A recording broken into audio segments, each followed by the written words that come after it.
Rio. Cheers. Cheers, Dan. bud. Thank you for having me in your home. Yeah, thanks for being here, man. Absolutely.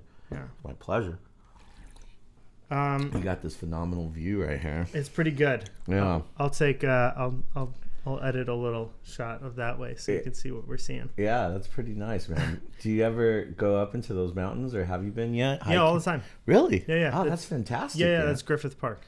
Oh, wow. Yeah. And that's if you can see at the top of the hill, I don't know if you can see at the top of the hill, there's a antenna. Yeah, exactly. That is where the Hollywood sign is. Oh, wow. But really? this is just the other side of the mountain. Just on the other side. Yeah. Wow, that's incredible. So yeah, there's definitely some nice trails right there. Yeah, it's great. It's unbelievable how big Griffith Park is, actually. Yeah. You don't realize. It's like LA's Central Park. I always relate it to that. Yeah, but I think it's way bigger. It is. I think it's way, way bigger. And we have some pretty serious wildlife up there, man. Yeah. Yeah. Yeah, the single mountain lion that's up there. So there's only one? Only one. Do they, I mean, how do you know that there's only one? Have you? They track him. He's got a collar on and stuff. Oh, so wow. They were like a family of mountain lions that they were trying to cross a highway, and I think there was like 2 or 3 of them that were like kittens. They were like small. And I think they didn't make it across the highway. Oh, that's incredible that you say that, dude. Maybe about 2 years ago, there's a kid. His name's John Monday. I'm pretty sure John Monday. I know his last name's Monday.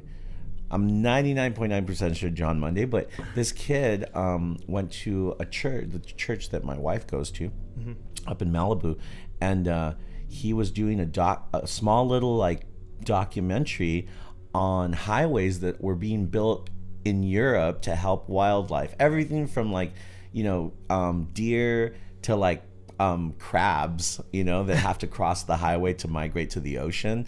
Like, so this company was building these like, animal highways. And this kid, I mean, I think at the time he was probably like 11 or 12 years old. This kid put together this campaign and got those people over there, and then ended up meeting with the senator in either Sacramento or Washington, and got funding to build these highways for the mountain lions here in California, as well as other wild animals. I ended up doing all the music for it, like awesome. Just the background music for the montage that he put together. But I was really impressed with this kid, you know, like, wow, how did he pull that one off? Like, wow, I can't. I'm trying to think back of what I was doing when I was 11 years old. Exactly, right? Like, I was like trying to... I saw this meme the other day where it had the little ramp and then, some bricks and then like 2 kids. Yeah, I totally did that. Yeah, that was me too, That's awesome, though. I have heard about those, the wildlife bridges and stuff that they're called. They go over the highway, and there's just grass and trees and stuff growing on. Exactly. There's tubes that go under, and then they have little skinny ones that go like over. Yeah. But I think it's pretty awesome. Yeah. That they're willing to think that far ahead in these days, in these times, because shoot, man, we don't have much wildlife in the city anymore. Like, kid sees a squirrel, blows his mind. I know. Yeah. In the city, yeah.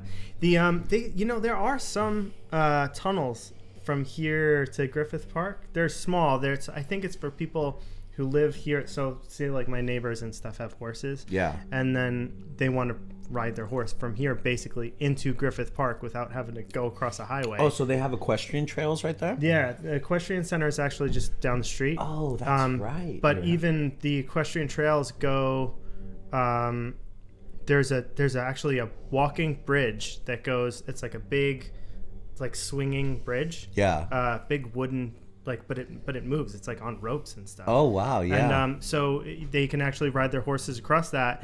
That goes over the river, the LA River, and then the tunnels go underneath the highway, which is right there. So you can actually ride your horse. That's impressive. Yeah. Man. I haven't seen that, and I've lived in LA my whole life. That's what I love about this neighborhood. It doesn't feel like LA. I mean, I love LA. Yeah. But it doesn't feel like LA. No, it doesn't. It kind of feels like you're really... I mean, those mountains are really keeping you away from the grit of the city, Yeah. There's it keeps like a lot of riffraff and stuff on that side of the hill. Yeah. No one's down to climb that. Yeah. I know. Yeah, the riffraff ain't down to climb that. Yeah, or walk all the way around it. Yeah, exactly. It is a nice little nestle up here. Like you guys are kind of secluded in a good way right here. Yeah. Just by natural environment, Yeah, it's good. It's nice, and there's not a lot of traffic that comes through here because there's not a lot of. This isn't like a through pass for area for anything really too much. Yeah, exactly. Other than it's down the street from like Warner Brothers and Dodger Stadium, right? You guys Dodger Stadium, but even that is not super close. It's kind of like around the other side, around the a little bend. bit. Yeah, around the bend a little bit. That's so cool. Yeah. It's a good little area. Yeah. So New York, you're from New York, I'm from New York. Yeah, I'm from Long Island. Wow, crazy. That's where my father-in-law was from. Oh, that's awesome. Yeah, it's really cool. Yeah, I grew up on Long Island, and I came out here. I grew up in Smithtown, Nesconset, and it's like right pretty much dead center Long Island. Wow. And I came out here. I went to school to be a recording engineer there. Where did you go to school at? Recording Engineer Institute. Oh, very cool. Shout out to Recording Engineer Institute on Long Island in Islandia. And it was a small school, but I learned a lot, and I got to get hands-on experience in recording. Very nice. Which is like, I did it because I kept dropping out of college and stuff. I was not very into taking classes that I just not interesting. Yeah, to me. you and I are, on the same page on that. Like I went to school here in LA and went to a couple of the community colleges before I transferred over to Cal State, and it was really hard. I ended up dropping out because I just wasn't into, like, prerequisite was a word that just I didn't want to deal with when it came to higher education. Like, I just wanted to study the subjects that were available to me because I just spent 8 years and 4 years in high school studying things that I didn't want to study. Yep. And but now what's great about the world now is any information you want is available to you. Mm-hmm. So like now I don't have to be in a classroom with a bunch of people who don't want to be there also.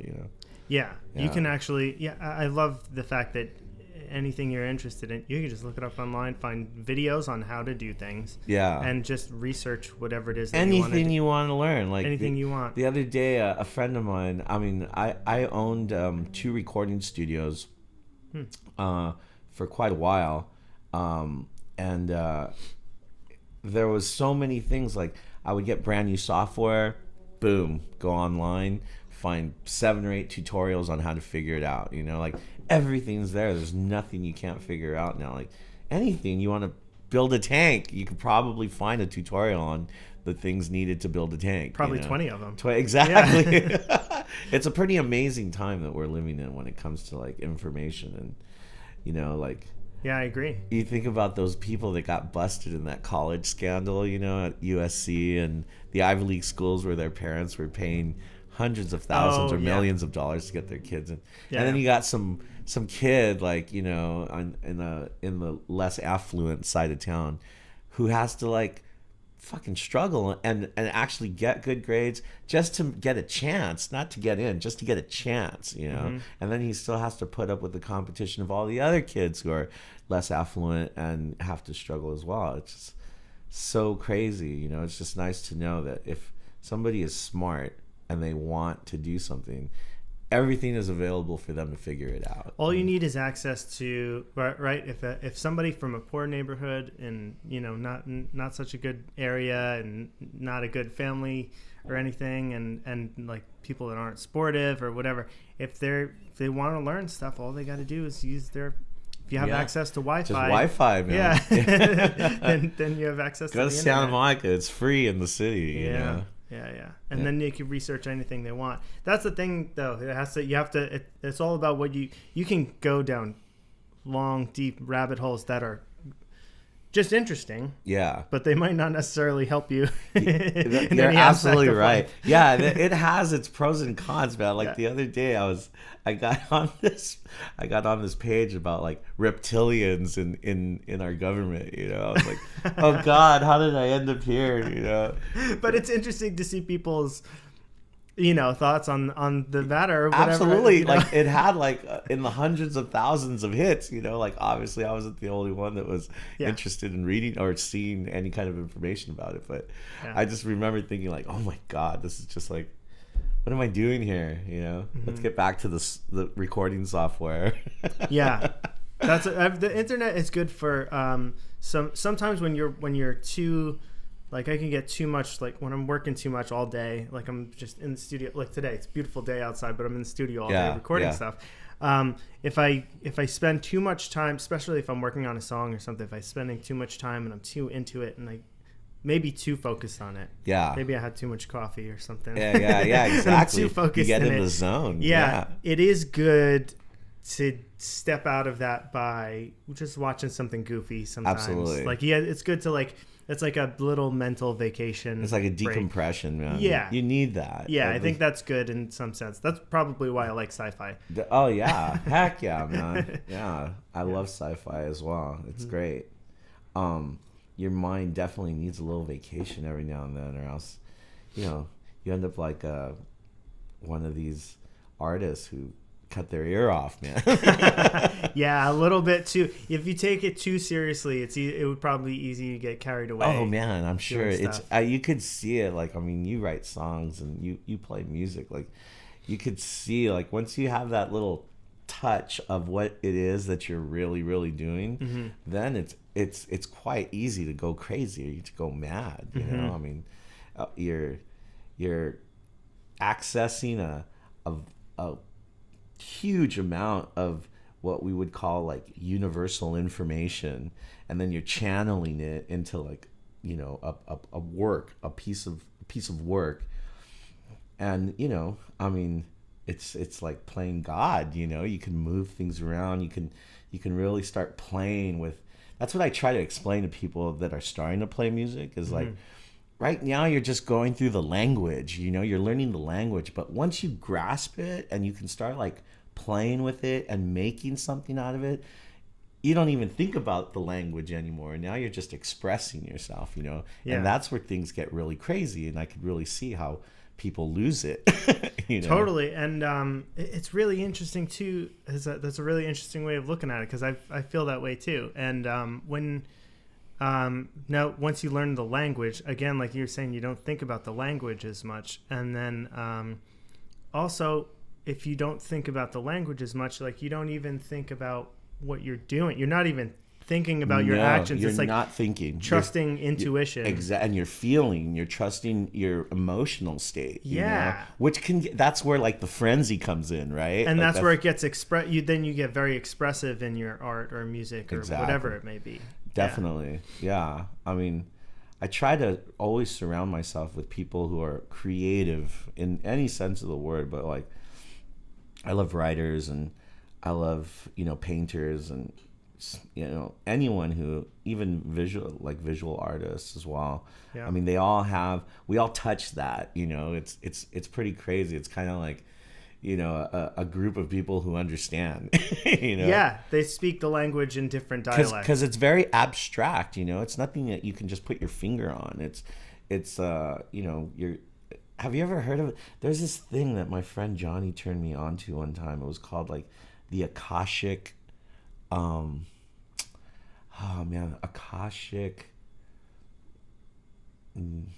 conscious? Is Akashic conscious or Akashic knowledge? But basically it says that it's a theory that all the knowledge that the universe has accumulated through all its life forms is flowing through the universe in a stream that, like, we as human beings can tap into, you know. And so I feel like, especially with music, like, when there's been times where I've been playing slide guitar and I've literally closed my eyes and have seen, you know, these men, black African men, chained to the neck, and being, you know, a row of them, and being like guided across, you know, by some slave trader. Like, I've seen these images in my mind when I've let go and I've locked into what a slide is supposed to do or sound like, you know, or feel like. Yeah. And so that's kind of like, I feel like that's kind of similar to what they talk about when they talk about this Akashic knowledge, that the universe has collected so much of our experience, so much of our consciousness, that it's out there. And as an artist, that's something that you do want to tap into, because it's giving you really deep insight into like whatever it is that you're creating. Yeah. So I feel like those things really resonate when people sometimes you hear a song, or you see a painting, or you see a film, and you have no idea why you stood there and spent your time listening to it or enjoying it. But it grabbed you in some way. It grabbed you, man. Yeah. Exactly. Yeah. Huh. And I feel like the more you get into that space, the more the audience of your craft is gonna relate, because it's a universal thing. Like, it's beyond language, it's dealing with our emotions and our feelings and our perspectives of like what it is we're doing here. Yeah, I agree 100%. There's it's interesting that you say that. So that it's like you can hear a beautiful guitar part or a piano specifically, and it'll almost make you cry. Absolutely. And It makes me cry. It will make you cry. It makes me cry. And it'll like actually bring a tear to your eye, because it's got this like sadness to it. Definitely. And it's like, but it's tones and sounds like, but there's emotion in it. Exactly. And it's not happy. It's not angry. It's not, there are some that are like that. Definitely. Some parts that are like that, but it's weird that they portray a certain feeling. It's like it's an actual feeling. It's like an actual emotion. Man, there was have you seen Immortal Beloved yet? No. It's a film about Beethoven. Gary Oldman plays Beethoven. Oh my God, I have to watch that. And he does a stellar performance on it.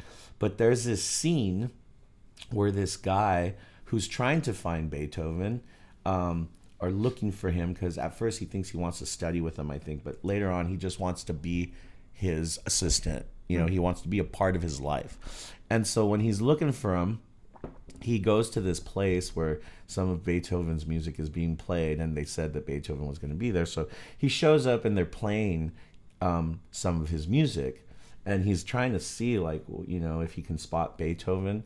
And all of a sudden Beethoven steps behind him, and he says, he asks him, "What are you hearing?" And the man starts listening to the music, and he says like, I'm hearing, it's a pretty like contrived answer he gives him, like, "I'm hearing something very beautiful," or something like that. And then Beethoven whispers in his ear, "What you're hearing is the agitation of a man who is stuck in the mud in a horrible storm and is trying to get back to his immortal beloved, to his." And the guy starts really listening to the song, and he just starts crying, dude. It's a powerful scene, Yeah. But like, we don't realize that those frequencies that we're listening to are conveying something that's coming from the creators, like it's something very personal. Like, I saw this one, do you remember that Matchbox 20 song? It was like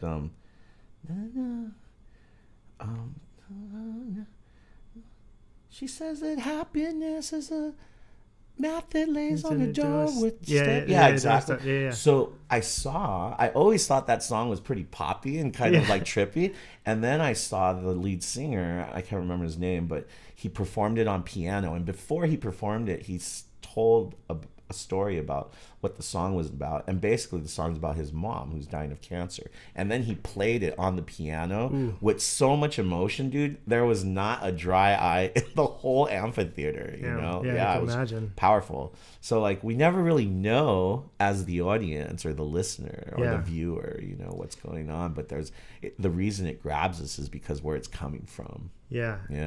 That's interesting too that you say that, because there are a few like very poppy, like almost happy sounding songs. Yeah.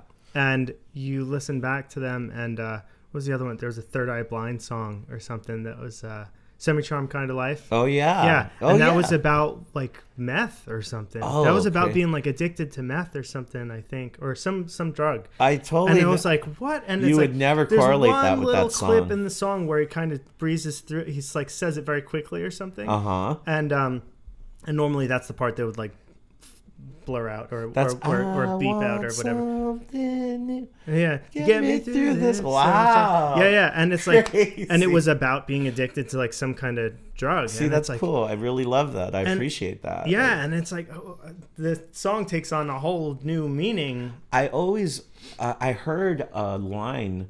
I'm trying to remember what video it was, or I could have read it, but I know it was said by John Lennon, and he said that sometimes you have to spoon feed people sugar, you know, to get like the real message across. You have to spoon feed them sugar, and so you know, Make it a poppy song. Yeah, make it a poppy song to get this message to across. get the message across, because you know it is music, right? So Yeah. it comes through it comes through the ears first, you know, and that made sense to me because when you listen to early Beatles songs, like they're very poppy but they have really powerful messages in them, and that's why they blew up, you know. Yeah. But they were very poppy songs. I was never really a big Beatles fan. Same here. I mean, I have posters. I have like Beatles posters. Like I am a fan. Yeah, but absolutely. it's not So like am I. if I have to choose my 10 favorite bands, I don't think they're on it. Yeah, Like, yeah, I don't, exactly. Like, I think they paved the way for a lot of my favorite bands. Absolutely. I And- mean, they and I- are like the innovators that the music industry was built after them, you know, like Yeah. they really made it a business and an industry. They paved the way for pop stardom. Like It- nobody absolutely. was ever before they were that big. Like no one was even remotely close to being that big. No. That amount of fame. I heard there's a picture somewhere out there where it's the Beatles and Elvis Presley in a room together, like in 1970 something. Whoa. Yeah, I want to find it. I'm looking for it. I you gotta know. look it up. Yeah, that must have just been crazy. Like Yeah. these two entities, you know, sitting in a room together, like. Yeah. And then, according to what I was told, it was like they were just like staring at each other. Like, oh my god, I can't believe it's him. I can't believe it's him. It must be Exactly. like that for people that are very famous and big artists, and also specifically in the music industry, being such a fan of music. Yeah, Like you must meet someone and be like, oh my god, I can't believe it's them. definitely. And then it's so crazy if they think the same thing about you. Oh my god, I can't believe it's it. It's like, and then they become best friends or something, you know? Yeah, absolutely. I went to the NAMM show a couple years back, Mm-hmm. and Dick Dale was there. So there's a girl playing guitar for DOD. It was a bunch of DOD pedals Yeah. on the floor, and so she's modeling them and she was a pretty good looking girl, and so everybody was kind of just standing around like checking her out, and then all of a sudden Dick Dale is like maybe, you know, a couple of people next to me, and my bass player like noticed him. He's like, oh my god, it's Dick Dale. I'm like, wow, that's incredible. And then he was just watching her with the rest of the guys, and all of a sudden she noticed him. And she was totally confident up there, you know, just jamming, going through and she noticed him, and she fell apart, dude. She was just like, no. she literally crumbled. She was like, oh my God. And she totally broke out of character, and she walked out there. She's like, would you like to try the pedals? And he was like, yeah, sure. And he got up there and just started jamming, you know. Oh, that's awesome. And I was like, wow, like even a person like him who hasn't put out a song in God knows how long, like that intensity of their stardom must have just been like insane, dude. Like, can you imagine when he was in his prime what the world must have been like for him? I know. Yeah. That must have been that must have been crazy. It's so interesting too, that aspect of like you're performing live and you're just used to playing or not thinking about what you're doing, whatever. But if you see a face that you're not ready to see, that'll throw you off. Man. Throw you Completely. That's very true. Yeah. That happens quite a bit. Yeah. That's so funny. Performance is crazy. I mean, it's for me, it's probably like the best part of music. I like performing and I like recording, but I like performing more. You know, like you kind of just let it out, and it's such a huge amount of energy that you release right there that you're pretty good for a while. You know, it's like if you look at performance as like a drug, you're pretty good for a while. You know? And so like it's performance is really cool. I feel like for musicians, it's probably like the healthiest aspect of playing, because you kind of let all that out, you know. It's a lot of energy, dude. And then if you think about like just the systems and, the sound systems and everything else. It's just like it's a pretty intense thing, but probably one of the best things as far as music goes. The recognition that you get from a crowd, whether they even remember you or not, just while it's happening. Yeah, exactly. Just the, even if they're not particularly paying attention to your music and you're at a bar and they're just with their friends or whatever, but just the energy in the room, it's different. It's so weird.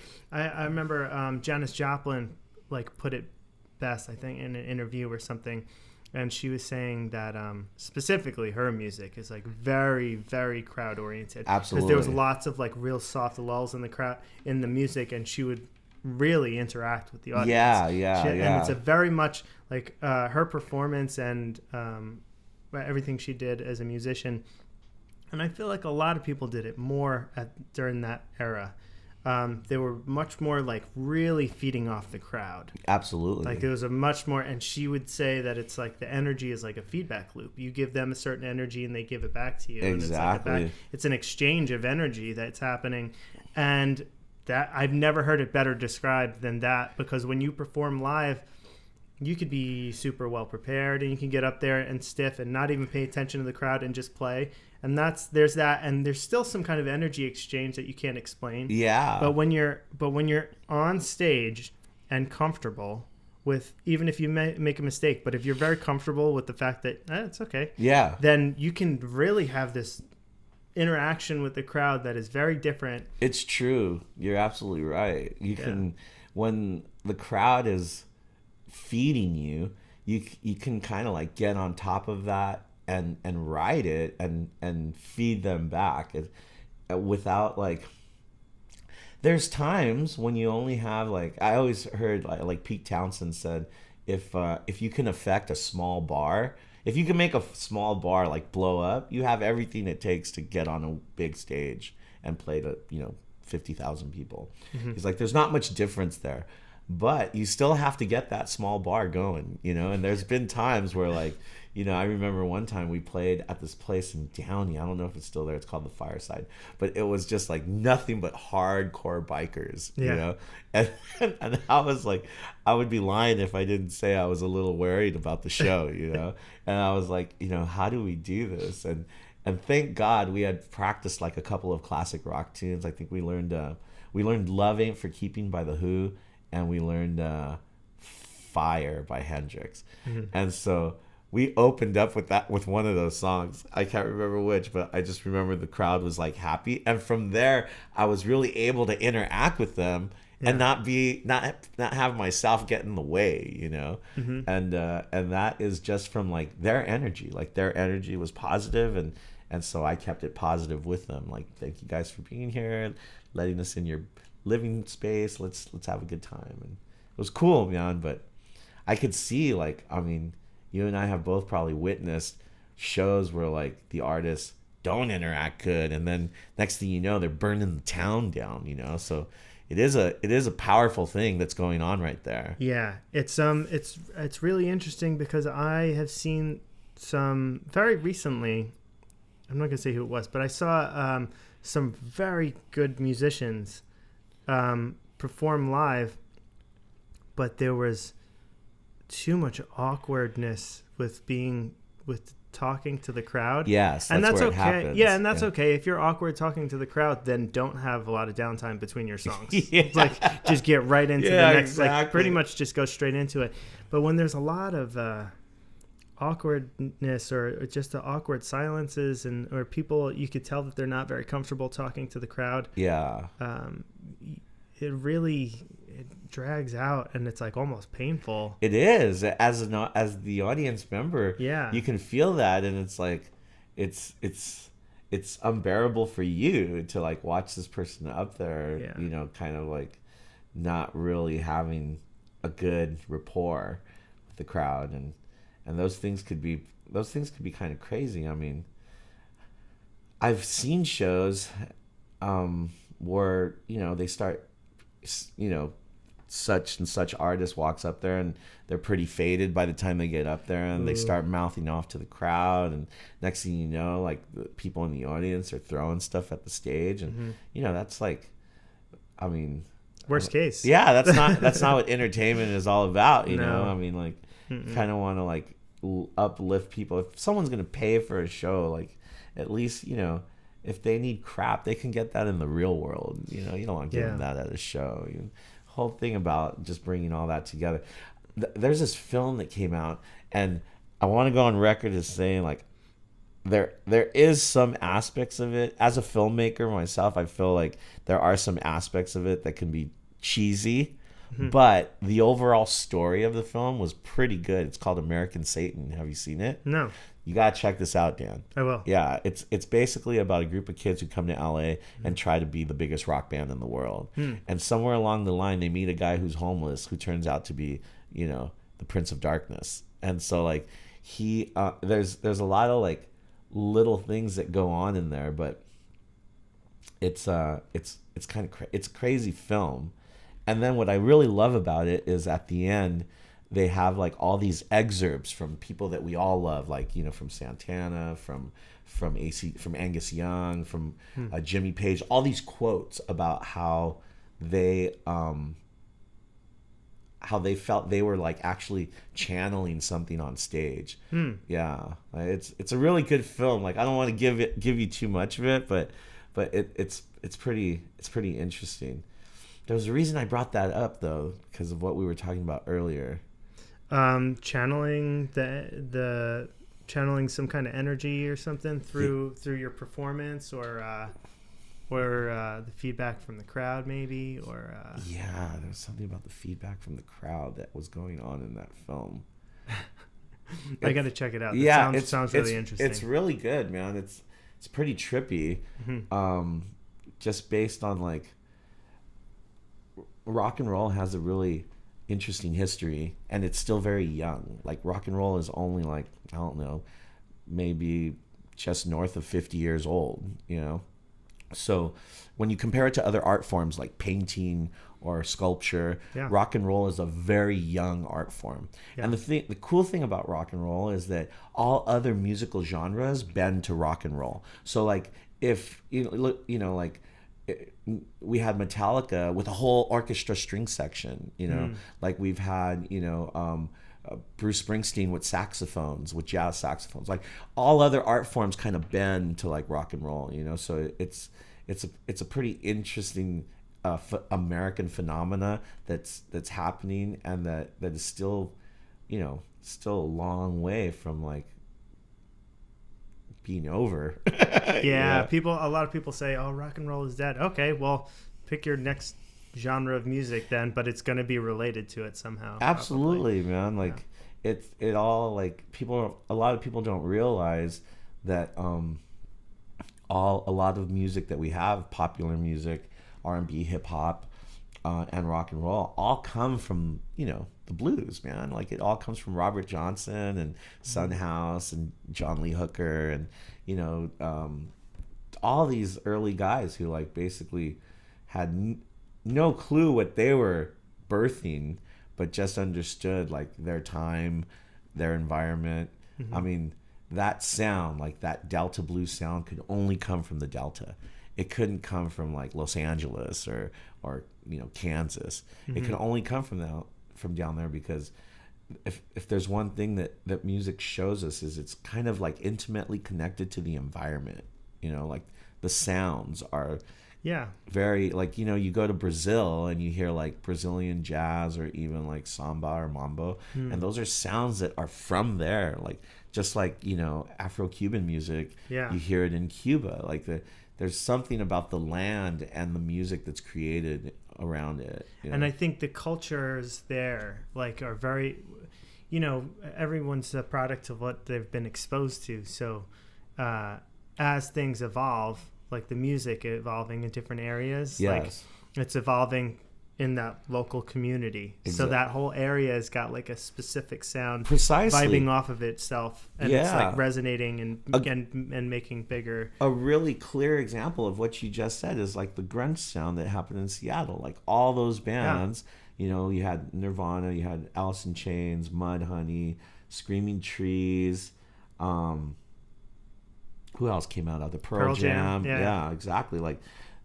there's a reason that all those sounds are similar, you know, or all the guitars sounding similar, you know, like or New Orleans jazz, big band yeah, jazz and exactly, stuff like that, you know? ragtime, Yeah. big band, swing, like they're someone once told me it was like jazz was born in Chicago. No. Oh, That might be. they said like it was. I heard there's a lot of, because they're at like in I guess when was it, 20s? I'm probably gonna get my times all wrong and stuff. Yeah. But I know like especially when they outlawed alcohol and stuff. I Which know is that there 20s, yeah, right. early 1900s. There was a lot of like underground speakeasies that you go to that were like jazz. Yeah, exactly, and stuff. exactly. And it was like that elite type of cool underground thing to do, and it was like became part of that. Absolutely, aspect. man. But then also New York jazz, and then there was like LA jazz, and then there was St. Louis also. There was like Yeah. St. Louis. So I think it went. I'm trying to remember if it was like St. Louis and then it went up, or it might have been blues. Blues was born in Mississippi, then went up to St. Louis, then to Chicago, and then by the time it got to Chicago, it changed. And then like you hear like boys in Texas, like Stevie Ray Vaughan, they play a blues that's really fast and the riffs are really powerful. That's not like the same blues B.B. King plays in Chicago, which is like real milky and kind of soul, a little more laid back.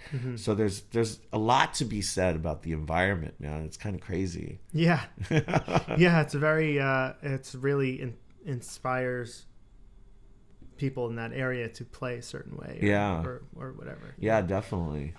It's cool. It is cool, man. It's a crazy phenomena. So that being said, what is the California sound? I don't know. I mean, like Toy District definitely is all born in LA, and we really love LA bands. Like we love Jane's and Addiction and the Chili Peppers and the Doors, of course. You know. And, oh man. Yeah, and then the other day I heard John Fogerty, Creedence. You know, I heard he was like from Cerritos, California. Really? Yeah, I don't know if we could look that up, but I heard he was like originally born in Cerritos. Oh, I gotta check that out. Yeah. So because I love Creedence. I thought Creedence was such a great band. Yeah. Cream, such a great band, but Cream's obviously not from LA. But the LA sound I feel is like just always changing. It always changes. Yeah, it doesn't really adhere to something very specific other than when it's done. It's, you know, it was made in LA. You know, there's always like one thing I do, and then we have little regions, little pockets of sound. Like, you know, you have bands from like the east side of town that are a little bit more rhythmic, like more Latin influenced, and then you have bands on the west side that are a little bit more alternative, surf rock, exactly. And then you have everything in between that, man. You got bands now in downtown. I used to have my first studio was at Downtown Rehearsals on the top floor. It was great, man, because was that before they moved, right? Because they move. They used to have the building on Santa Fe, but then there were some big bands that came out of that building. Yeah, I think Stone Temple Pilots had a room there, and then they lost that building to this like, oh man, the Soho Club, which is like some high-end, you know, hoity-toity secret handshake, male-dominated friggin' bullshit, you know. And everyone got pissed because they had just gotten another building, or they had it for a minute, but the only option was around the corner on the other side of the freeway of the 7th Street Bridge. There's another downtown rehearsal there. There's 4 stories, but they only have the second and the top floor. And that's the one that they're at now? That's the one that they're at now. I went to that one. Yeah. I used to have the top floor, one of the top floor rooms. I had 3 rooms connected together, and all of them with windows, which was great because when I first moved there, I had a room with no windows, man. And a studio with no windows is just not gets good. Bad. Yeah, dude. Like, you spent hours. I would get there at like 9 in the morning. I would leave at like 1 in the morning and not know how much time has gone by. Didn't see the sun. No, you don't see the sun, dude. just like a vampire, Yeah. you know? It's like kind of crazy. Yeah, the room I went to go look at, I was going to go in with my friend and get a room. And the one that they had available at the time was no windows, had a skylight, but it was like even the skylight was like all clouded up. It was like all fogged up or whatever, like just from dirt or whatever it was. Like, there's no ventilation in the room. Oh, man. Was it on the top floor? Must have been because it was a skylight. Okay, so Yeah. so did you, when you walked out of the elevator, did you go left and then left again? Oh, I don't remember. Do you remember It was- walking to the office? I don't remember. I only went there that one day, and the guy, let me see, I took the elevator. I really don't remember. Because there's only two on the top floor. There's only two rooms that have the skylight. One was my friend Ryan Mars, who's a really great sound engineer here in LA. And then another one belonged to this guy named Toby Hero. And that guy was crazy. He just got a jackhammer and made his own skylight. Yeah. What? Yeah. Without telling like the building owners or anything like that. No, this one looked like it was there for a really long time. Oh, it looked legit. It looked legit, but it looked old and not taken care of. Yeah, okay. And so it might have been the. So that was the first probably one. Ryan's. Yeah, that's cool. That was a really nice room, actually. It was the size. I think it was like 20 by 20. Yeah, that's So it one was of like the a bigger rooms. Yeah, it was a decent sized room, which was great because it was going to be me and Tim Fogarty from L1011. We were talking about getting a place together. That's awesome. Room to share, yeah. And I was going to bring most of my equipment there and do stuff out of there, but there's no light. It was like I couldn't do it. It's I need hard, daylight. dude. You I need daylight, man. Yeah. You really do. Yeah. There were some really good people at that building, though. Chris Pullen, who I mentioned to you earlier, he manages the building and is just really cool guy, man. Just so down to earth and just a really genuine human being, you know, like really cool guy. And who else was on that floor? Buzz. I would see Buzz all the time from the Malvins. He's on that floor. And can't miss his hair, right? yeah, you can't miss that, man. You can spot him a mile away. One time I went to a golf course to the driving range right here at what the heck was it? Balboa. And I see Buzz there. From like the other side. Like way down there, I just see this big gray hair, you know, like, oh, wait a minute, that guy looks familiar. Yeah, I'm like, what are you doing here? He's like, working on my stroke. Who else did I see there? I remember one time I saw Juliette Lewis there. She had a band there for a while. Oh, nice. Yeah, she's great. Is she? I've never seen her perform. She puts on such a performance. She is so high energy, and she's like jumping. She's like doing front flips into the crowd. Whoa. Like, yeah, she's like, and she sings her heart out, and she's amazing. And I think her husband is playing drums, and her husband is Brad Wilk from Rage Against the Machine. Yeah. Oh, that's incredible, man. I remember the elevator opening, and her whole band was there waiting to get in while I was coming out. And I was like, whoa, I'm going to get rolled right here. I felt like they were going to a show and they were like ready, you know. Yeah. I could feel the intensity coming off of them. Let me just get through, man. I think Juan Alderette was playing with them for a little while too. The bass player from Mars Volta. Yeah, exactly. I heard about that. Yeah, that's pretty cool. He's a phenomenal bass player. He's so good. He's playing with He's playing with Marilyn Manson now. Oh, and he does.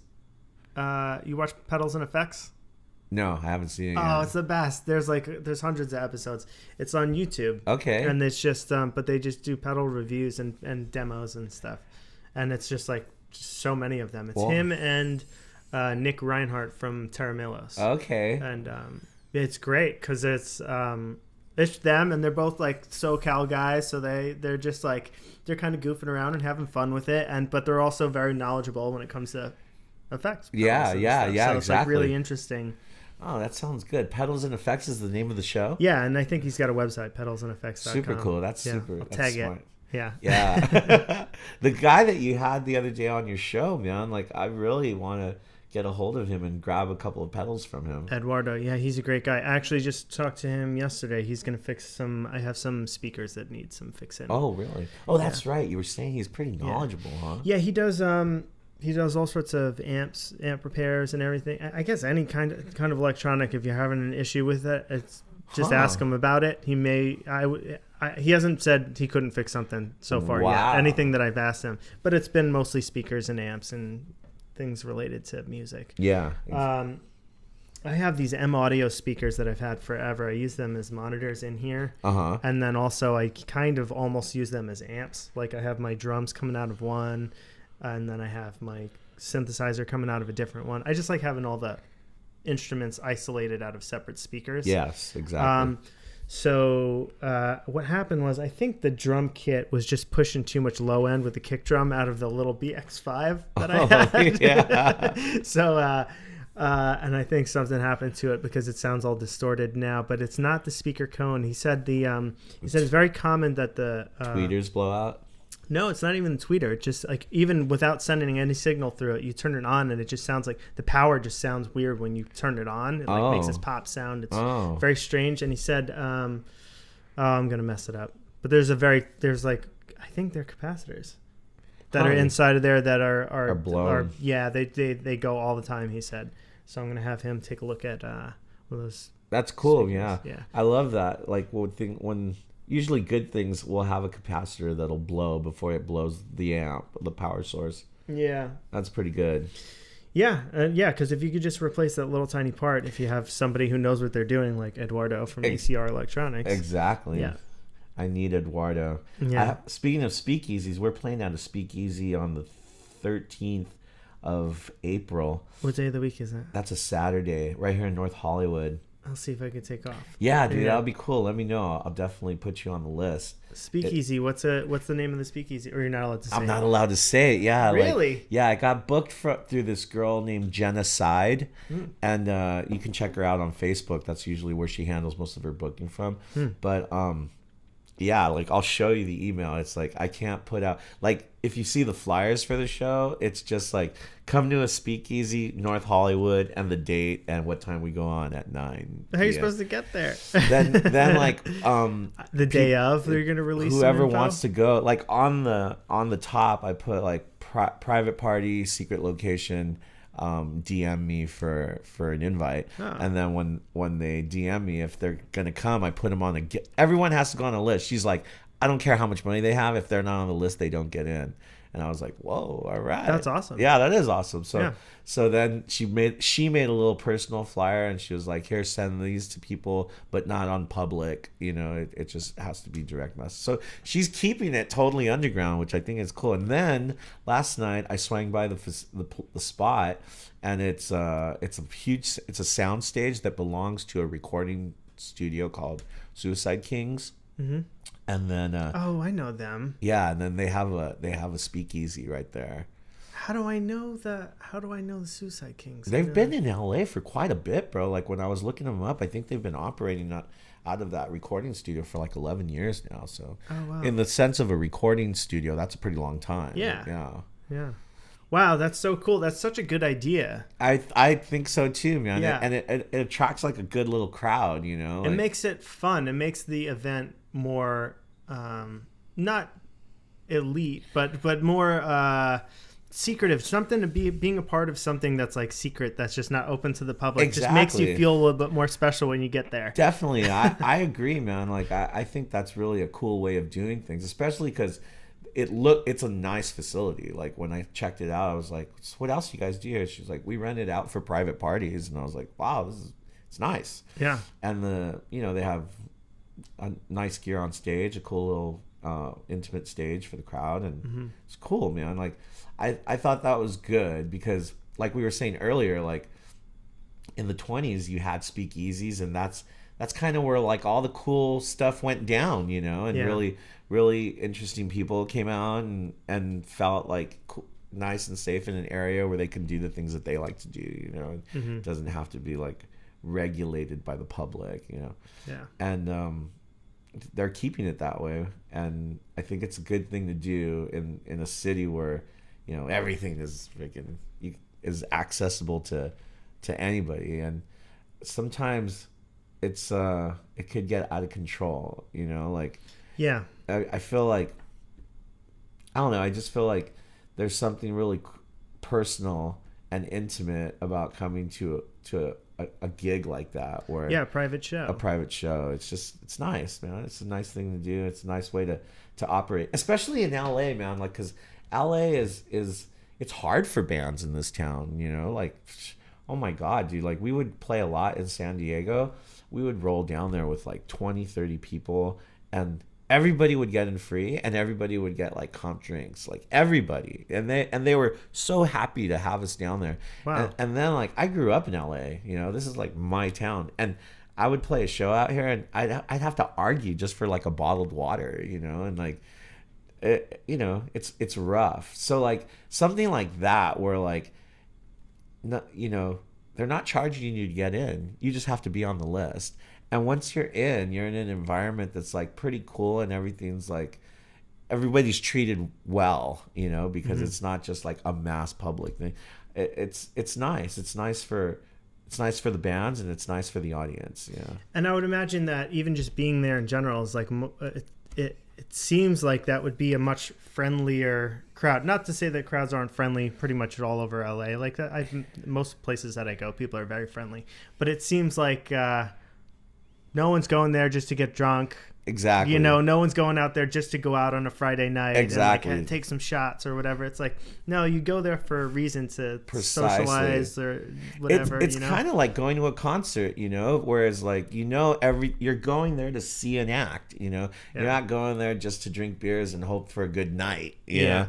And like it's the same vibe, and it comes with, like, when I caught their I think it was last night. Last night was Saturday, right? Yeah, last night I went. She put me on the list to come and just check it out before we perform. And I went, and it was just so nice, man. Like, everybody was chill. Everybody supported the bands. You know, they had a nice little, you know, drink area right there as well, and they had a cool little bar, and it was just nice, man. It was just. It was a good feeling, because you knew that everybody was there to like support music, you know. It wasn't just like good luck, you know. That's a good idea. It is, such a good man. idea. It really I think is. More people need to do stuff like that. And I found it really interesting too, because generally, like, when we usually have a decent draw, and so like generally when I throw a flyer out, like, I don't really know who's going to come or who's not going to come, but we usually have a pretty good draw. But when I put it out there in the fashion that Genocide wanted us to put it out there, I got way more of a response. Like, more people were interested in coming to something that was more like that, you know? And I found that really interesting, you know? There's something special. There's something special about it. I think there's something to be, I don't know, to be valued with that. Yeah, it's kind of trippy, huh? Because like you don't want to sound like separatist or elitist or any of that, you know. But you want people that are coming to your show to be people that are gonna be into your show. You don't want people. I mean, I welcome anyone who's into absolutely, but I don't want people to just wander in and be like, you know, you want them to be into it. Yes, exactly. I mean, she put this thing together. It's probably like the 5th or 6th, you know, event that they've had there, and they've all done really well, and you know, no issues, no like people getting belligerent and freaking, you know, causing none of that. Like, it just seems like whatever she's doing, it's working. And it's positive, you know. And at the end of the day, like, she's providing a really nice situation in a town where it's really hard to get a really nice situation if you're a band, you know. Like, bands really deal with a lot. I mean, shoot. Yeah, it's hard to even just get a paid gig. Yeah. Around town, oh my right? God, a paid gig in town is like Jesus Christ, you know. Yeah. People are like, oh, you want to play on Friday? Okay, well, then you're not going to be because you're getting the exposure. Exactly. That's man, the word is that they not throw like at the you. biggest LA thing? Do it for the exposure. Oh my God, that's like such bullshit. You know? The shows, anything you work on, anything, do it for the exposure. Yeah, that doesn't wash anymore. It might have washed when your band had just formed and you know, you were first looking for a gig, but after years of playing in this town and other towns as well, like, the exposure just doesn't hold water anymore. Exposure? You want an exposure? Go on Instagram. Yeah, That'll get you dude. exposure. Be a flasher if you Yeah. want exposure. You know?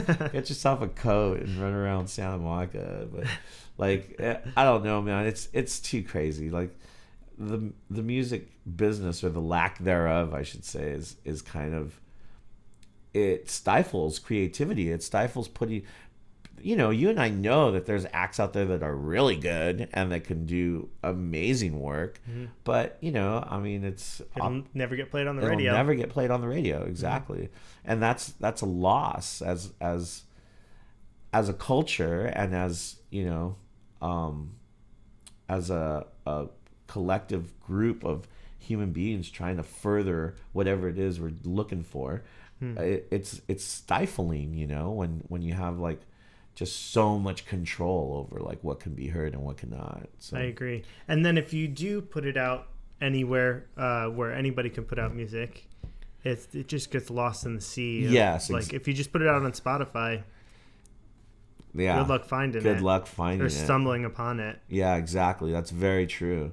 I try to constantly hear new music, man. Like Yeah, me I too. always run. Spotify is like heaven sent. It's great. It is Yeah. great. It's a love-hate relationship as a musician. Yeah. Because I feel like you don't get it's a half a penny per play or something like that. Right? Like, It's so bad. That's It's so bad. horrible, It's you awful. know? Right? But at the same time, it is great because you can find anything. That's I remember when I was younger and people would ask me, "Oh, how do you feel about Napster?" Like my dad's friend who was like a musician, he'd be like, "Well, how do you feel about Napster?" Blah blah blah. And I'm like, because he was like super against it. Yeah. And, I'm like, well, as a musician who's like trying to make it and like has no real connections or anything at the time, I feel like it kind of levels the playing field a bit because you can just be some no-name band and like you don't have to get some executive or anybody at a record label to like you or know your music. You can just put it on the internet and all of a sudden you're out people there. can find you, and if they like it, they'll listen to it more, or it'll through word of mouth it'll spread. It'll spread, you know. You know, that's the definite benefit of music today, is that if the artists are good and even more importantly dedicated to what they're doing, and they really want to get their music out there, that is not a problem. Anybody can get it out there. Yeah.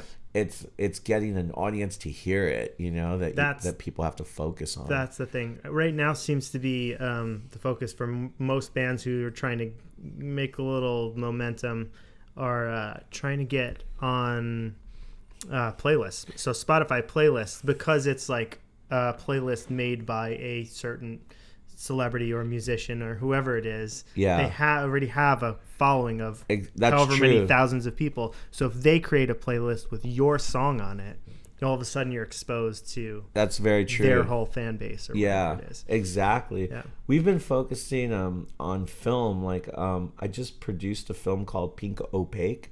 We're in post right now. We filmed that with Elijah Booth, who's also one of the producers, as well as this guy David Ragsdale, executive producer, and what's his name, Derek Perry, who wrote it and directed it. It's a good LA story about this kid who basically needs to finish film school. And the whole film takes place in like a couple of days, and he's got to get his film project into school before his teacher, who's really been his only supporter, fails him. And if he fails, he's screwed, because like his mom works 3 jobs. I mean, it's an inner city kid who has no opportunities, you know, and he's just trying to finish film school. And so it's a really good story. It's like the hero's journey, but Toy District was able to do the music for it. And Cool. Yeah, like even the trailers that are coming out right now, one of our newest songs has been used to just the opening of the song has been used to push the montage. And you know, that's great. I've just finished working on a small film that I produced, wrote, and directed with my friend Nick Juarez. He runs a company called Caper Films. They put out like a couple of docs, like a Freeway Crack in the System, the true story of Rick Ross, and he's working on another doc also called Raised by the Badge. But all the music for the project we worked on, it's called The Collective. it's about these two guys who basically drop out of music to grow cannabis in California. And like it's a dark comedy. It's kind of like, I don't know, like everyone that's seen the trailer says it's like The Office meets Breaking Bad. So that's a good combo. It is. I agree. Both man. big hits. It's hilarious. It's Yeah. it's a dark comedy, and it has everything that LA has. Which LA is a pretty crazy city, dude. Like one thing about LA that I've learned from living here my whole life is that there's layers of things going on, and things could be going on right next to you, like in the tire shop or in the grocery store or the corner market. There's things that are going on, but because you and I are not in that world, like crazy stuff, like let's just pick a random thing like a dog fighting or I don't know, trafficking of some kind. Like there's crazy things going on all around us, but it's at layers. It's happening in layers, and those lower layers are right next to you in LA, but you just don't know because you're not part of that world. Yeah, that's a good way of putting it. Layers and stuff. Little secret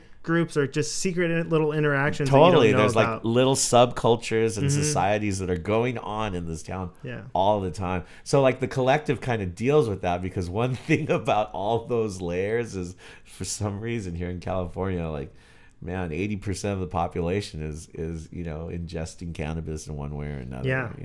It's interesting too, because about the cannabis and about those layers and those little groups and stuff, because from New York, like I'm from New York, I've been out here for 8 years, so it's like things are different. Weed is 100% legal here. And even before it was 100% legal, people are just smoking in the streets. People Anywhere, smoking joints, walking down the street, doesn't matter. No cops are going to bust your balls about it.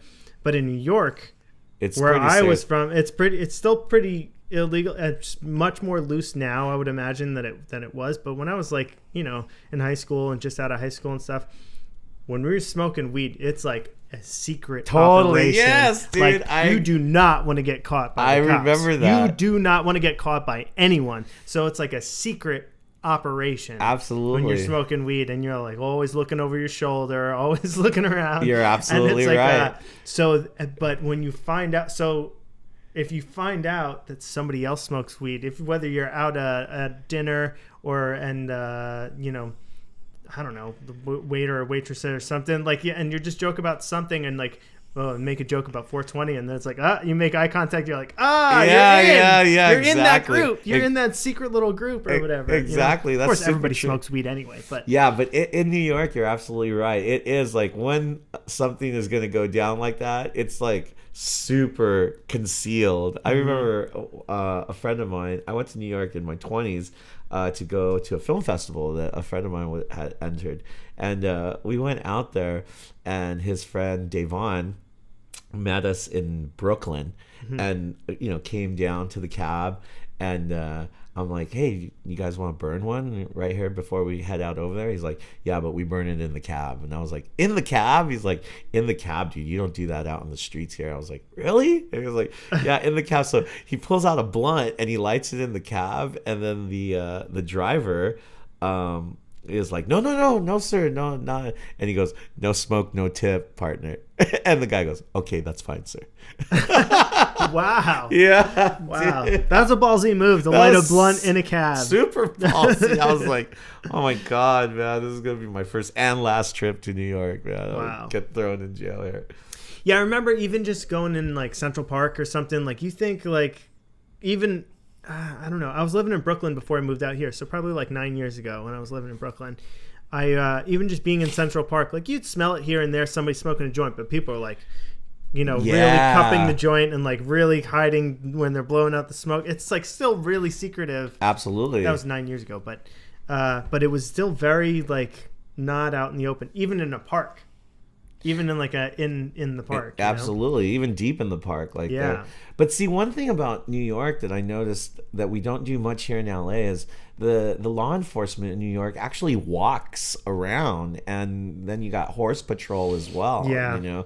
Which we're barely getting to that here in LA, where you got a couple of guys on mountain bikes, but cops rarely walk the streets of LA, And they just don't care about weed. Nobody's gonna bust your balls about weed. no, not anymore, unless he wants to be a major asshole, which you know there's that. But no, not anymore. They, you know, and all the data's out now. It's not like we're living in a blind society anymore. Like everybody knows that the biggest crime this guy's gonna do is maybe try to steal a bag of potato chips, you know, because he has the munchies. But like, you know, I mean, and then even that would be because he forgot to pay. yeah, exactly. Exactly, man. I mean, they know that it's just like everything else in our upper administration. It's bureaucracy and bullshit. That's I agree. Yeah, but that being said, I mean, I've never in my life did I think Los Angeles would be this lenient towards the issue, you know, because it's literally like I drive through downtown a lot, and I mean, it's like the whole city. I heard that the city was going to start pushing restrictions on the smell, because the smell is getting a little out of control. Like, yeah, everywhere you go in downtown, there's no skunks around here, you know? There are, though. There are skunks in my neighborhood. In your neighborhood, I mean, you're like right in the mountains. This is like Yeah. a natural environment to find that. But we're talking about the No, you're right. Downtown. inner city. Yeah, like, downtown. There is no skunks No, around there's there, no man. But it is humming down there. It is too. It's just too strong. The weed is just too strong. Oh, like, yeah. I mean, I grow my own occasionally. Like Nice. every like maybe once or twice a year, I'll grow That's a plant. awesome, Dan. But That's the one cool. plant will last me. I harvest the plant and it'll last me almost a year. That's how little I smoke. Very cool. And it's No. my own weed, and it's like I only have maybe a little mason jar. Yeah. And Doesn't it feel great to grow your own? It's great. Though? Yeah, it's great. It's like it's exciting and you stuff. enjoy it, right? Like I enjoy it, and it's much weaker than whatever you buy. I literally, when I would ever go to the dispensary, I would always ask for the weakest stuff. Interesting. And even when I do smoke it, I only take one hit. I don't smoke a lot of weed anymore. I used to Interesting. smoke tons of weed. in New York, you smoke? Yeah, I used to sell it and stuff too, which Very is bad. cool. But that's a whole nother podcast. that's a whole nother right there. podcast. Yeah. But growing it myself, I would grow it, and it's just water and dirt and put it in the window with sunshine, and Very so I cool. wouldn't do any special, nothing, whatever, and it would come out nice and weak and mellow, and I liked it. And you liked it, you enjoyed it, you know. But even still, I But very rarely. it had your vibe though, because It's an just like we were talking occasion- about how they're it's an organic life form, and we're kind of in a symbiotic relationship where we're taking care of them and they're taking care of us. and playing music for them. Oh, that is like amazing. You Yeah. know, that's why like it's so green right here, 'cause they just have like the greatest environment, and music is like such an incredible thing. Like I've spent so much time with plants, dude, that like I literally see them moving. You know, like you play music for them, like I could see them move. Like It's really interesting. You do see them when I water, especially when you water them, because they like kind of stretch yeah, and they like come perk to life. up. Yeah, Exactly. They're like, it's very strange. It's awesome. But it's really it's beautiful. It's interesting. I love it. That's really cool that you Yeah. cultivated one, because I really think if people did that, if people would at least cultivate one and then try what they cultivated, even if they didn't like it, they would see that it's not this thing that gets like such a bad rap. It's just like any other plant. It's medicinal, you know? Like Yeah. the problem now is like you got people who like grow them with such insane, like it's like roiding up an athlete, you know?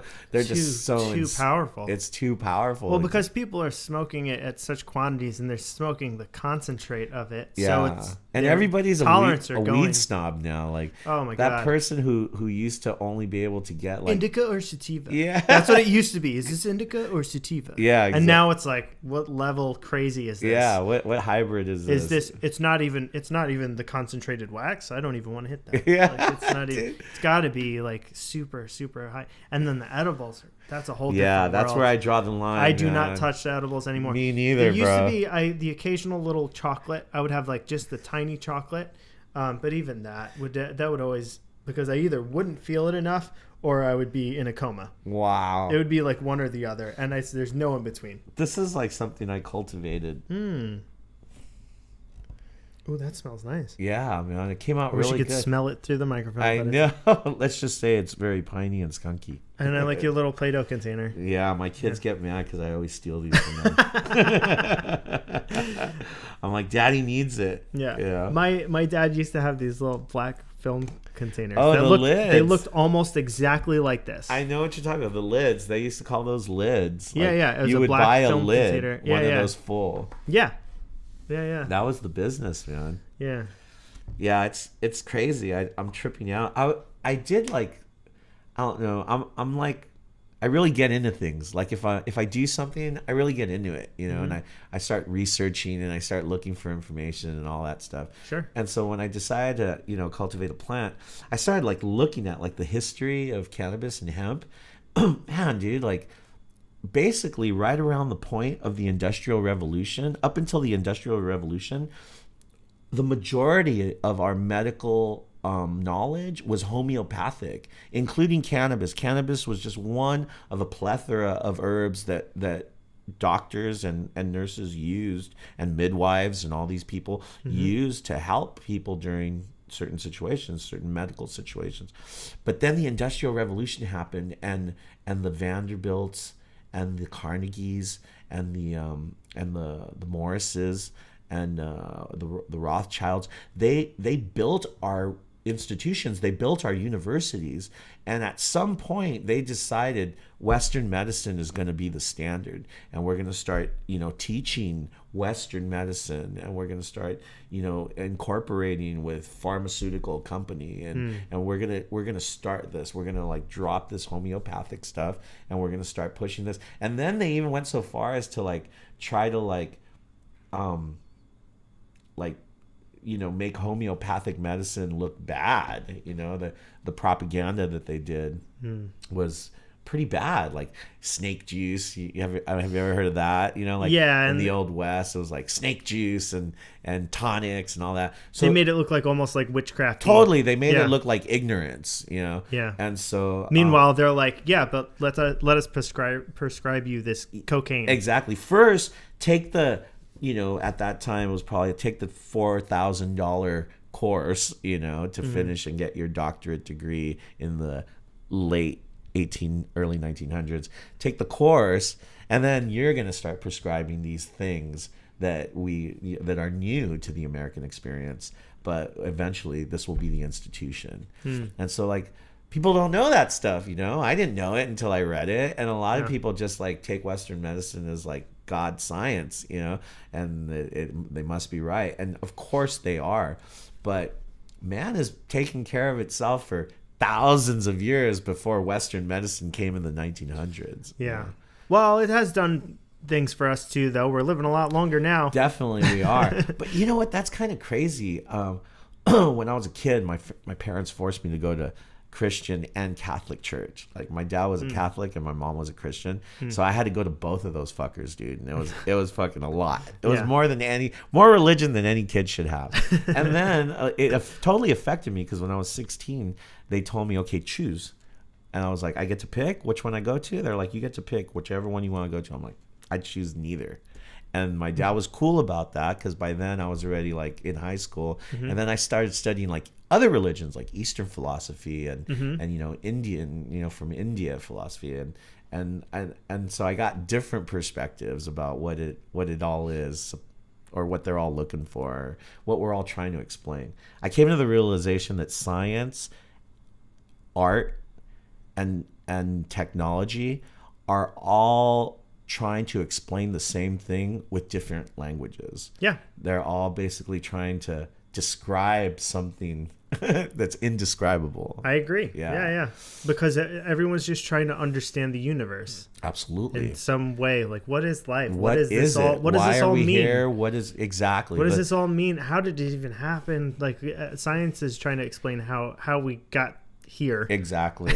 And where we're going. And where we're going, and what's happening. And art is like a feeling of expression that people do, but still within those same questionable parameters. Yeah. It's still trying to answer those questions using abstract. You know, it's true, man. I feel like if they would just agree on that, things would be a lot easier, you know? Yeah, we're all trying to do the same thing. Definitely. Everyone's trying to just figure out what the heck's going on here.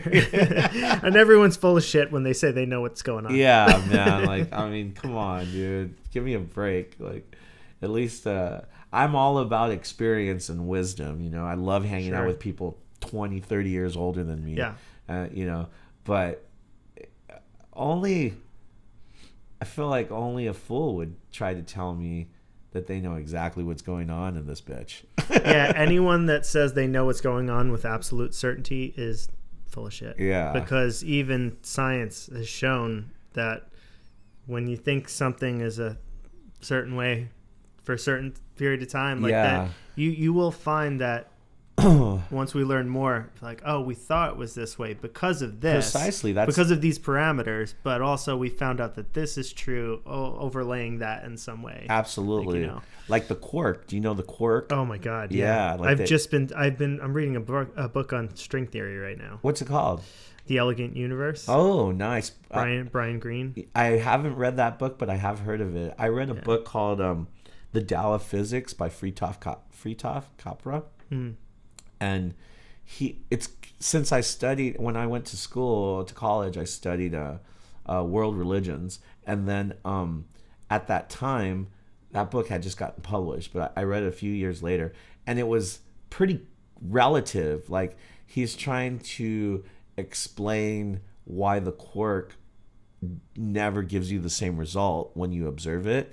And then he relates it to, like, Buddhist philosophy of, like, you know, do nothing and nothing will be undone. Like, it's not like literally do nothing. It's just do not act out of your nature, you know, and everything will be cool. Yeah. But he correlates the two, and there's a lot to it. But I mean, string theory has basically proved that this isn't a solid world, and it's not what we see. You know, it's kind of giving a levity to what metaphysicians and you know, theologians and all of those people have been trying to say for a long time. You know? Yeah, and even it's interesting because what is it, quantum computing or whatever, that's starting to happen now, which is like super, super powerful computers or whatever. I was watching a video on it yesterday, and this guy was explaining and doing a whole presentation. He seems to really know what he's talking about. Yeah. It was like almost like a TED Talks, but it was some other crowd. Oh, crazy. And he was explaining quantum computing, and basically what there's like a little in a quantum computing chip. They have like 50 of these things. I forgot what he called them, but and each year they come out with one that's got twice as many as the last one. Oh, right. But they have these things, and I forget what they're called. I should remember. But basically, what it is this little tiny thing that is it's not quarks. It's quantum. It's like a talents. No, what is it? It's not a quark. It's a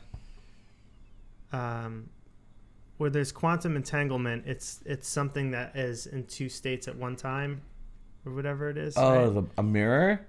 It's not a mirror. It's like it's a single molecule that exists in maybe molecule isn't the right word, but it's something that exists in and it's observable in two states at the same time. And so what they do is have one of those, and basically what the guy explained is that there's basically two. The universe that we know, there's infinite possibilities, and there's infinite parallel universes. Yeah. So there's a universe where I did that, and there's a universe where I didn't do that. Exactly. And it's branching off at all times in infinite numbers, always. That's not polarities, is it? It's I don't think it's polarities, but what he was explaining about these little tiny things is that if they're both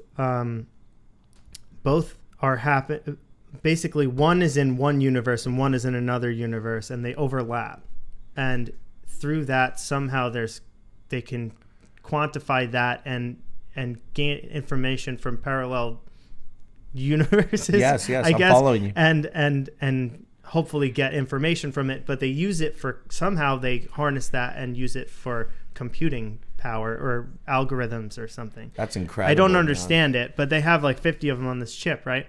But in the essential of that is that there's parallel universes where there's things happening, right? So that's they just breeze past that. That's like a fact. Yes. Right? Yeah, exactly. And that's super interesting. But it also goes back to Schrodinger's cat, man. Yeah. It's the same thing. The cat is both alive and not alive Absolutely. in this particular box. Like that's the most basic scientific experiment or explanation for that same thing or whatever. People have other theories now about what is that called? The Mandela effect. Oh yeah. Do you know thing where some people have a memory of him dying in jail and then other people have a memory of him whatever, which is probably mostly people just not knowing their facts. Exactly. Yeah, that could have a lot to do with it. Right. But people believe that there is overlap in things that do exist and things that don't exist. Interesting. And some people exist in one reality and other people exist in another reality, and our world is a combination of the two. And definitely, which that's what the shamans do. Is like the shamans are well aware of that, of where those overlaps are, and according to shaman, they can kind of like I read this really great book of Don Juan Matus, which is like, you know, the guy who well, now they say Carlos Castaneda made it all up, but I don't know if that holds water or not. But the teachings of Don Juan are the first book of Carlos Castaneda, and he claims that he met this Yaqui Indian who was a brujo, who was a shaman, and he taught him quite a bit, like 12 or 13 books worth of shamanic knowledge, and so. There's a story of Don Juan trying to teach Carlos how to pass between those universes. And there was those buildings, I'm sure you've seen them because I know there's one in New York, but there's buildings that are kind of narrow and come into a pie like that. Flatiron. Yeah, Flatiron, yeah. Exactly. And so they were walking by one, and Don Juan is trying to tell Carlos when the opportune moment is, because the universe operates in a way where it'll open little windows for people who are aware. And so they were walking down this Flatiron building, and all of a sudden Carlos claimed that Don Juan grabbed him by the arm and pulled him into one door of the building, and when they came out on the other side, they were in a completely different part of the country. So it's shamanic knowledge or it's BS, but in some way, this old man was aware of these things. And there was like a lot of other things too, like allies. He says that like we have allies always that we know or don't know about, but as you become more aware of that kind of living in that kind of life, your allies become more not available, but like apparent to you. That's super interesting. Yeah, but then there's also other, they call them not the Nawal. I can't remember the name, but there's also like other people who are basically not your ally, who are like looking to like give you information that'll send you down a really bad rabbit hole, because it's a magical world that they're dealing with. But there's a really good book, bro, called the Wheel of Time, and it's a great read because it's just excerpts. It has nothing to do with the story. It's just the actual like shamanic knowledge. And like one of them says like a man should always be aware that nothing really matters, but always act as though it does. Just like little bits of wisdom. Yeah, little bits of like a shamanic wisdom from Mesoamerica. This is like, and so when you read the preface, it was saying that these shamans before the conquest, like 500 years before the conquest, which was 500 years ago, these shamans represented the apex of human health. Like they were completely healthy spiritually, physically, and mentally. They were who everybody went to, you know, and they would pass between these worlds. They would go in and out of these worlds and come back with knowledge, you know, for the rest of the culture or for the rest of the society. But they were well aware of things happening in other universes, and their ability to pass between them was supposed to be pretty solid. That's interesting. Yeah. You know, I think that's the same thing that most religions try and tap into, like with people that spoke to God or whatever it was in different ways, or had religious or spiritual connections in different ways. It's always usually through meditation or psychedelics. Absolutely. Right? Absolutely. It's that same thing that connects them to the oneness of the universe, Definitely. whatever it is. In Mesoamerica, they found these tiny little figurine sculptures of a mushroom head with a face on it. It was like a mushroom with the face. They called it Teonancatl, which meant the flesh of the gods. And so, they were. And that goes back to what I was trying to get to as far as homeopathic and Western medicine. Yeah. Is like we were well aware of some really deep knowledge that kept us. I mean, obviously, I'm sure you and I have seen. I've seen pictures, 1700, like early 1800 pictures or drawings of like a group of people, and some guy broke his arm, and that fucking arm never healed well because they didn't know, or they didn't have a better idea of how to fix it. But like, and in those senses, Western medicine has mapped the body and has figured out, an easier way. We've used technology for our benefit to understand the human body better and how to heal us better. Exactly. And even just germ theory. We didn't even know about germ theory. I know, until Pascal, right? Wasn't it Pascal was the first one?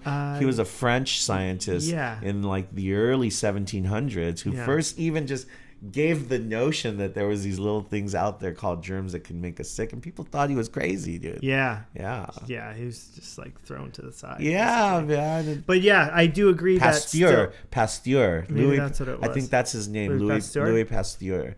He was one of the first men to like suggest that there was some things called germs. And then there was another one, Lister, the guy that invented Listerine or whatever. And the Lister knife, exactly. Yeah, and he was the one that said people should wash their hands and stuff. Yes, exactly. And he was like immediately like laughed at. And like people were like throw him out as like a crazy person. Exactly. And he was trying to have a lecture about why people should wash their hands before doing operations, like open surgery operations. Lister made the Lister knife, which was used on the battlefield during the Civil War to make like quick amputees.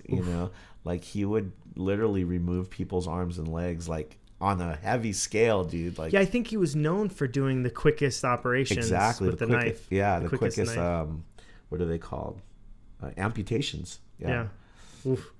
Crazy. With no morphine, no nothing. They're just hacking people's limbs off. Ugh. But I read in this book, it was like Strange and Serious Facts. It was some coffee table book I found at. I think I was at like the dentist or something.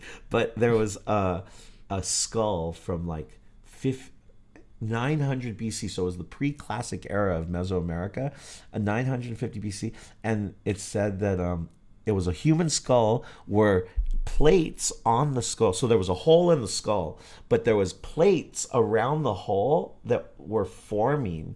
So whoever this person was operated on and lived for quite a while before they died.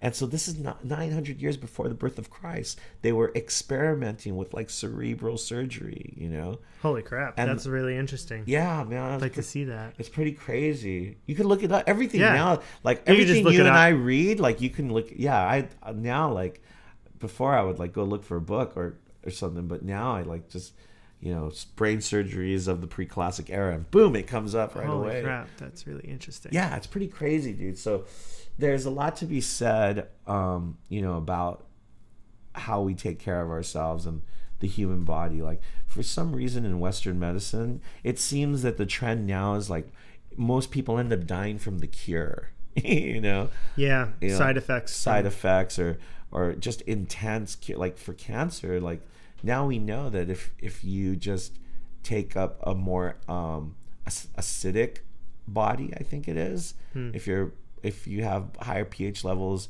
of acidicness, then you're already killing cancer cells in your body. You know, like now we know that there's kind of different ways that could possibly heal you other than fucking bombarding your system with chemo and possibly chemo. killing you. Yeah.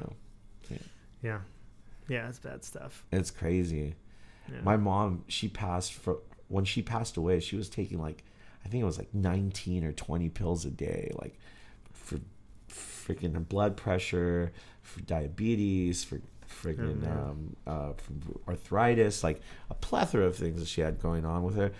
Whereas like, if I knew then what I know now, I would have just told her, you know, smoke a joint or take some, you know, Delta 9 THC pills. Like, you know, she'd still be alive. Like those pills killed her, you know, they really, and she knew it. Like she would tell me like, these are going to be the end of me. And sure enough, they were, because the human body is not designed to like ingest that stuff just one, but when you start putting them in a mix with like 3 or 4 different things, and then all the side effects that they could possibly have, you're just freaking Russian roulette, dude. You're just gambling.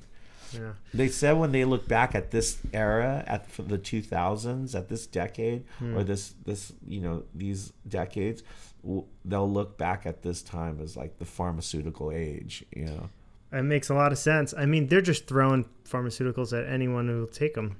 And they don't care. They're not trying to fix the problem. They're trying to mask the problem. Yeah. So that they can continue to mask the problem. They're not trying to fix the problem and go away, because there's no money in that. No, not at all, man. Like, to me, it's all, people get really tripped out when I say this, but to me, it's just like population control, man. There's so many of us now, and you know, I really like am fascinated with history. And I've seen, like, when you look at when oil became a huge staple of our culture, our population increased like in a way that it never had before. So you had gradual increases, and then oil comes on the scene, and it literally just like our population went through the roof. But now that we're running out of that resource, the same thing is going to happen. What goes up must come down, you know? And it's I'm thinking it was spiked because people are like, oh, I could just drive down the street and see that person that I wanted to hook up with tonight. Absolutely. It didn't take you access. It didn't take you 2 days on your horse. You didn't have to ready your horse. Yeah. Exactly. It was a totally different way of living, and it was new to the human experience. Put people in closer connection. Exactly. Yeah. And it made things much easier. So now, like, you didn't need it was easy to have a kid because the hospital's right down the street now. It's not like you have to get in a wagon and get over there, or have the midwife come all the way out to your farm. So like, but as Terrence McKenna, do you know Terrence McKenna? Oh yeah, I'm reading one of his books right now too. I'm reading like 3 books right now. Awesome. I've read all of his books. They're really, I love Terrence McKenna. Invisible Landscape. Great book. That's the one I'm reading right now. Yeah. My favorite is True Hallucinations. I didn't read that one yet. I was going to read that one first, but I didn't get it yet. That one, you'll love it. It's great. It's just one experience of his, but it's pretty intense. Yeah. But Terrence McKenna said, you know, as we run out of that resource and the population starts to stagger, he's like, it's kind of like a bear running after you in a campground. He's like, you don't have to be faster than the bear. You just have to be faster than the guy next to you, you know? Yeah. And there's a lot of truth in that, you know? Like, there's every day I run into people, or I see people who are trying to do a better thing, like trying to make the world a cleaner place. The other day, these 2 girls came to the door at my house and asked me if I could, like, they started telling me about the decline of the bee population, which my girl is really into stuff like that. And she already had kind of like put me on game, on the bee game. And so like, I was listening to what these girls were saying, and I was kind of impressed with how passionate they were about saving the bee, which is a really integral part of this entire ecosystem that people don't realize. Most plants pollinate exactly, each other. dude. They're so integral into everything that's part of the good things about our existence here, that like if people kind of knew how much depends on the bee, they'd probably be a little bit more quick about trying to do something about it. But that being said, like, there's people out there who are like, these girls came, they walked my whole block. It was a hot day. I was really impressed. I was like, that's awesome. That they're going out of their way to try and make a difference and exactly spread knowledge about it. Exactly. And I thought that was cool. And we're fortunate. People always talk a lot of smack about the United States, and for good reason. We have done things that aren't exactly admirable as a country, but it's still a really incredible place to live. And there's our one thing about the United States is, like, if you just took our administration out of the way and you just looked at the people, it's an incredible country of amazing people who are constantly trying to make a better place. I think a majority of the people absolutely are trying to make this a better place. Even in crazy places like LA, like, a lot of people talk a lot of shit about this town, and I'm sure they have a reason to, whatever that reason may be, but for the majority of the time, like, most people that I run into in LA are trying to do the same. They're all trying to, like, just make a better place for everybody. It's not really like the people, dude. Like, it's usually the ones who rule. Yeah, that's the problem. Yeah, they're causing a divide between people. We're all the same. We're all trying to do the same thing. Definitely, just man. Figure this life out. I mean, you and I, like, two strangers can sit down and have a good conversation, and that's like the beginning of everything. Yeah. And but when people let other people do the conversating for them, then that's where the problem is. Like, people shouldn't allow just anybody, who gets elected to say whatever the heck they want. I mean, at the end of the day, they're gonna do whatever they're gonna do, and I think it's been a really long time since we had anybody at the administrative level who wasn't just solely interested in their agenda. I think it's been a really long time since we had anybody who actually was altruistic about what they were doing and wanted to make a better place. God only knows. That's why I'm not a politician, but, like, one thing about music, I think one of the greatest things about music, when it hits you, you feel no pain. Yeah, dude. And it's there's enough religion and politics in the world to divide man, but music is the only thing that brings all cultures together. You can have a show and have people of all walks of life there. I mean, like, did you ever go to a Dead show? Like, the Dead shows were one of the greatest experiences. I never went to a Dead show, but I do know that their particular crowd is like their crowd was so incredible because you had every walk of life there. You had, affluent people who didn't have much. You had gangs, bikers. You had everything in between. You had artists. You had everything. It was like such a really interesting cross section of our culture, and which I think, like, the Dead knew that that's what they were attracting. Yeah. And they really made a huge, like, I mean, Dead shows were such a huge thing. Like, it wasn't, I remember I saw him, I came to LA to a show that they did in LA. I didn't even go in to see him. Like, I spent most of the time right outside the stadium just hanging out with all these people. It's just a big party. Yeah, it was just a big party of, like, really cool, interesting people from all walks of life and from all over the country and from so many different cultures. And that's the power of music, man. Like, music can really do that. Music, to me, is a greater religion than anything that's out there because it truly embodies the